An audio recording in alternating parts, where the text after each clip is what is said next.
सार्थ श्री ज्ञानेश्वरी अध्याय 18वा. ओवी क्रमांक 857 पासून आता सुरुवात करूयात. ऐसा स्वयंभ जो जीवे लाठू, सावा हे वीण उद्भटू, ते शौर्य गाजेथ श्रेष्ठू पहिला गुण. असा साह्यते वाचून जो स्वयंभू बलवान व शूर, तो क्षात्र प्रकृतीचा पहिला गुण शौर्य होय.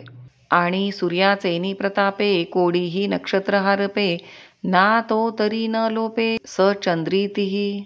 आणि सूर्याच्या प्रकाशाने कोट्यावधी नक्षत्रे नाहीशी होऊन जातात, परंतु चंद्रासह वर्तमान सर्व नक्षत्रे सूर्याचा लोप करण्याविषयी समर्थ होत नाहीत.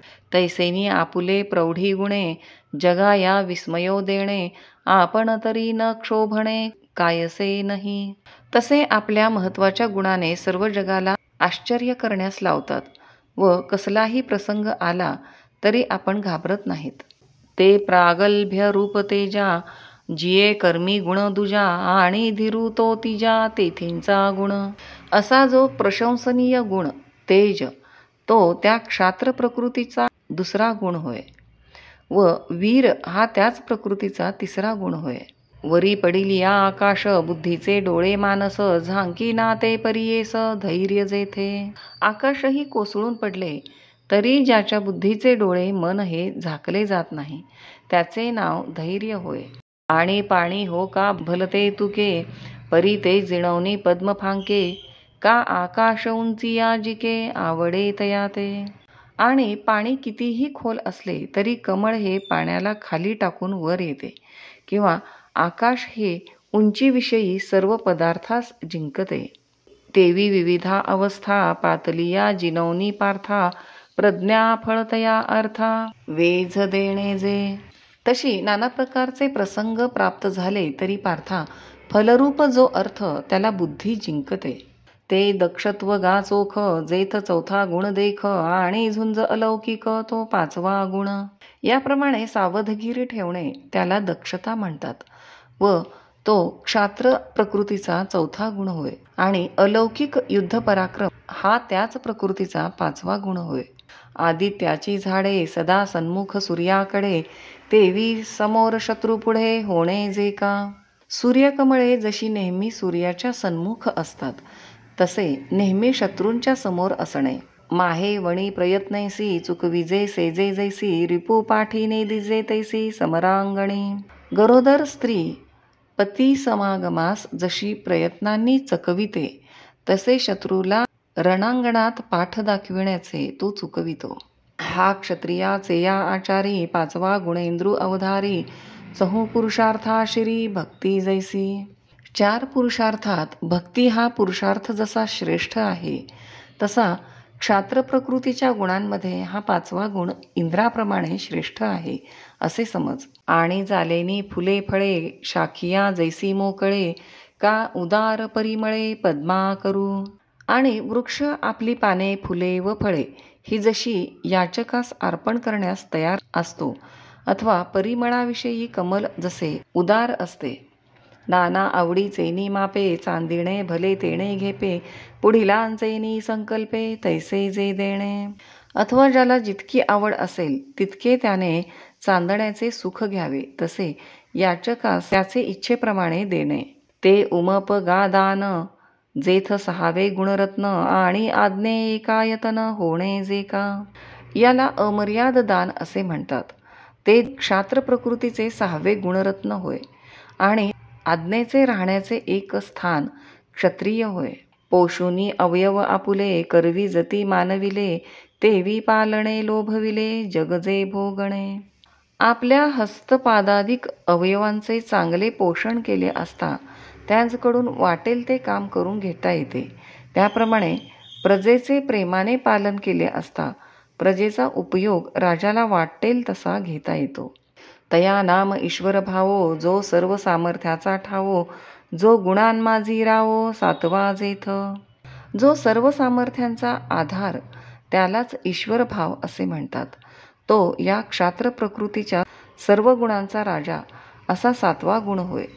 ऐसे जे शौर्यादिकी, इही सतत गुणविषयकी, अलंकृत सोमरुखी आकाश जैसे. अशा शौर्य आदी करून 7 गुणांनी जो पुरुष विशेष अलंकृत आहे, तो सप्तर्षींच्या 7 चांदण्यांनी जसे आकाश शोभते त्याप्रमाणे शोभतो. तैसे सप्तगुणी विचित्र कर्म जे जगी पवित्र ते सहज जाण क्षात्र क्षत्रियांचे. अशा शौर्य आदी करून 7 गुणांनी जो पुरुष विशेष अलंकृत आहे तो सप्तर्षींच्या 7 चांदण्यांनी जसे आकाश शोभते त्याप्रमाणे शोभतो. तैसे सप्तगुणी विचित्र जे कर्म जे जगी पवित्र ते सहज जाण क्षात्र क्षत्रियाचे. अशा प्रकारे या 7 पवित्र गुणांनी या जगात जे कर्म पवित्र झालेले असते ते क्षात्र प्रकृतीचे स्वाभाविक कर्म आहे. नाना क्षत्रिय नव्हे नरू तो सत्व सोनयाचा मेरू म्हणून गुण सर्वां आधारू साताईया. अथवा असा जो पुरुष तो क्षत्रिय नसून सत्वरूप सोन्याचा मेरूच होय, म्हणून तो सप्तगुणरूपी समुद्राने स्वर्गाला धारण करतो. ना तरी सप्तगुणार्णवी परिवारली बरवी हे क्रिया नव्हे पृथ्वी भोगी तसे तो. किंवा सप्तगुणरूपी समुद्रांनी वेष्टित केलेली ही क्षात्र प्रकृतीरूप पृथ्वी होय. का गुणाचे 7ही ओघ हे क्रिया ते गंगा जगी तया महोदधीची या अंगी विलसे जैसी.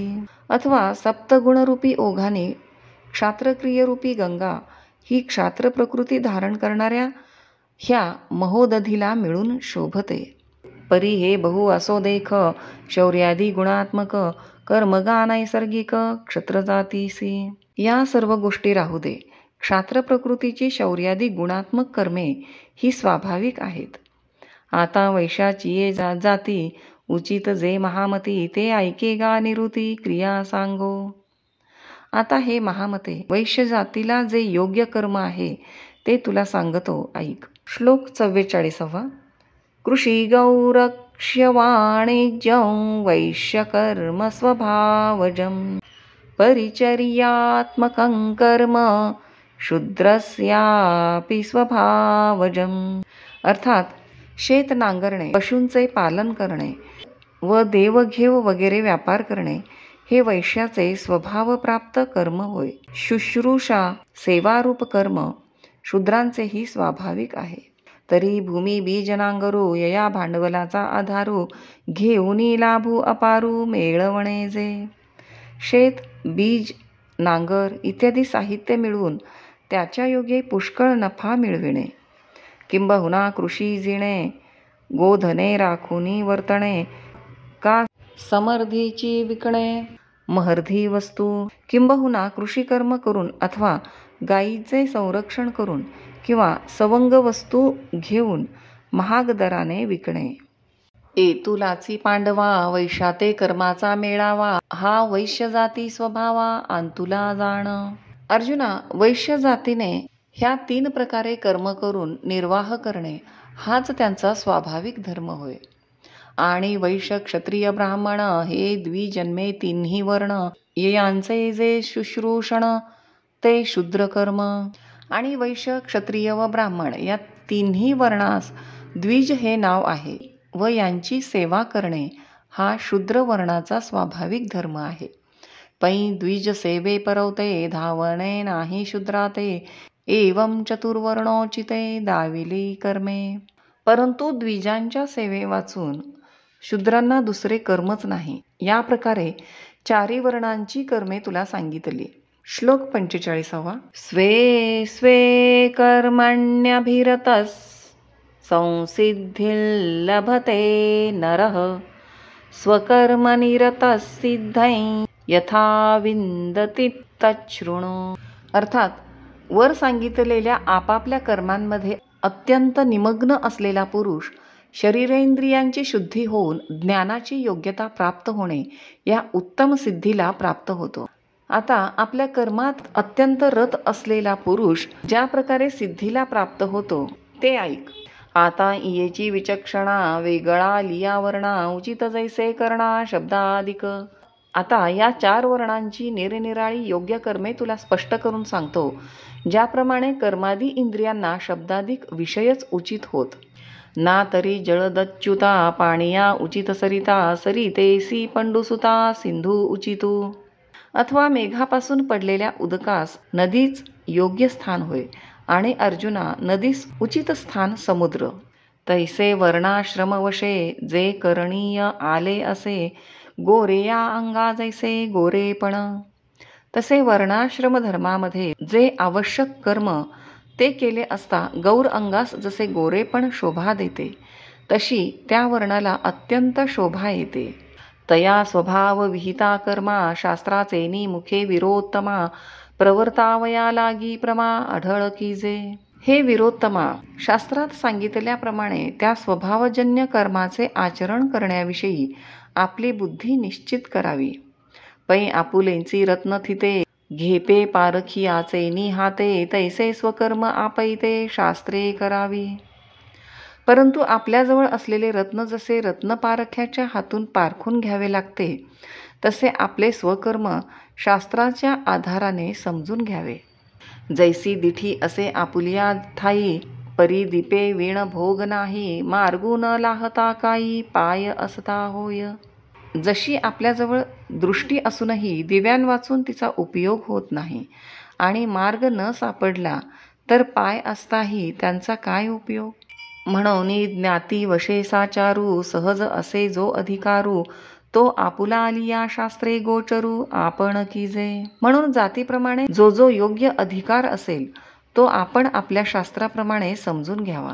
मग घरीन चाची ठेवा, जेवी डोळ्यां दावी दिवा, तरी घेता काय पांडवा आडळू असे. मग अर्जुना, दिवा आपल्या घरातील ठेवा आपल्या डोळ्यास दाखवितो, तेव्हा तो घेण्याविषयी प्रतिबिंध असतो काय.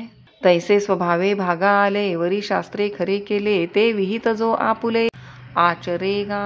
तसे स्वभावतः आपल्या वाट्यास आलेले व शास्त्राने खरे केलेले असे जे विहित कर्म, त्याचे जो आचरण करीतो. परी आळसू सांडुनी, फळकाम दौडुनी, आंगे जीवे मांडुनी, तेथेची भरू. पण आळस सोडून व फलेच्छा टाकून मोठ्या हौसेने शरीराने जीव लावून त्या ठिकाणी जो आपला सर्व काळ घालवितो. ओघी पडिले पाणी, नेणे आनानी वाहणी, तैसा जाय आचरणी व्यवस्थौनी. पाणी ओघात पडल्यावर जसे भलतीकडे जात नाही, तसे ज्याचे आचरण यथाशास्त्र होते. अर्जुना, जो या परी ते विहित कर्म स्वये करी, तो मोक्षाच्या ऐलद्वारी पैठा होय. अर्जुना, याप्रमाणे जो विहित कर्माचे स्वतः आचरण करतो, तो पुरुष मोक्षाच्या अलीकडले जे दार वैराग्य तेथे प्राप्त होतो. जे अकरणा आणि निषिद्धा, न वचेची काही संबंधा, म्हणून भवाविरुद्धा मुकला तो. जो अकरण व निषिद्ध या कर्मांचा संबंध होऊ देत नाही, म्हणून आत्मप्राप्तीस विरुद्ध जो संसार, त्याच्या भयापासून मुक्त होतो. आणि काम्य कर्मांकडे न परतेची जेथ कोडे, तेथ चंदनाचेही खोडे न लेची तो. तसेच चंदनाचाही खोडा पायात घालण्यास आणिला तरी पाय अडकवून घेत नाही, तसे काम्यकर्माकडे जो कौतुकानेही पाहत नाही. एर नित्य कर्म तव, फल त्यागे वेंचिले सर्व, म्हणून मोक्षाची शिव ठाकूल आहे. आणि दुसरे जे नित्यकर्म त्याचा फलत्याग केल्यामुळे तेही तो संपवितो, त्यामुळे तो मोक्षाच्या वेशीजवळ प्राप्त होतो. ऐसेने शुभाशुभी संसारी, सांडिला तो अवधारी, वैराग्य मोक्षद्वारी उभा ठाके. अशा युक्तीने कर्माचे निरसन करून शुभाशुभ संसारापासून तो सुटतो व मोक्षाचे द्वार जे वैराग्य तेथे येऊन उभा राहतो. जे सकळ भाग्याची सीमा, मोक्ष लाभाची जे प्रमा, नाना कर्म मार्ग श्रमा शेवटू जेथ. जे वैराग्य सकळ भाग्याची सीमा होय व मोक्षलाभाचा निश्चय अथवा कर्ममार्गाचे श्रमपरिहार होण्याचे स्थान होय. मोक्ष फळे दिधली ओल, जे सुकृत तरुचे फूल, तये वैराग्यी ठेवी पाऊल भवरू जैसा. ज्याला मोक्षफल जामीन झालेले आहे किंवा जे सत्कर्मरूप वृक्षाचे फूलच होय, त्या वैराग्याचे ठिकाणी साधक पुरुष भ्रमराप्रमाणे पाऊल ठेवतो. पाही आत्मज्ञान सुदिनाचा, वाधावा सांगतया अरुणाचा, उदयो त्या वैराग्याचा ठावो पावे. हे पहा, सूर्योदयाची वार्ता सांगणारा जसा अरुणोदय आहे, त्याप्रमाणे या आत्मज्ञानरूप सुदिनाचा उदय सुचविणारे हे वैराग्य आहे. किंबहुना आत्मज्ञान जेणे हाता ये निधान ते वैराग्य दिव्यांजन जिवेले तो. किंबहुना आत्मज्ञानरूप जे निधान ते ज्या वैराग्यरूप दिव्यांजनाने हातास येते ते जो जीवे भावे करून बुद्धिरूप डोळ्यात घालतो. ऐसी मोक्षाची योग्यता सिद्धी जाय तया पंडुसुता अनुसरोनी विहिता कर्मायया. अर्जुना, अशा प्रकारे विहित कर्माला अनुसरून आचरण केले असता त्याला मोक्षप्राप्तीची योग्यता प्राप्त होते. हे विहित कर्म पांडवा आपुला अनन्य ओलावा आणि हेची परमसेवा मज सर्वात्मकाची. हे पांडवा, विहित कर्म हा आपल्या कल्याणाचा जिव्हाळा होय. त्याचेच आचरण करणे हीच मज सर्वात्मक ईश्वराची परमसेवा होय. पै आघवांसी भोगेसी पतिव्रता क्रीडे प्रियेसी की तयाची नामे जैसी तपे तिया केली. संपूर्ण भोगे करून पतिव्रता स्त्री आपल्या प्रिय पतीबरोबर क्रीडा करते त्याच तिच्या आचरणास तप असे म्हणावे. काम बाळकाई की माये वांचुनी जिणे काय आहे म्हणून सेविजे किम तो होय पाटाचा धर्म. किंवा बाळाला आई वाचून जगायला दुसरे साधनच नाही म्हणून तिची सेवा केली असता त्याचे कल्याण होते. त्याप्रमाणे स्वधर्माचे आचरण करणे हाच मुख्य धर्म होय.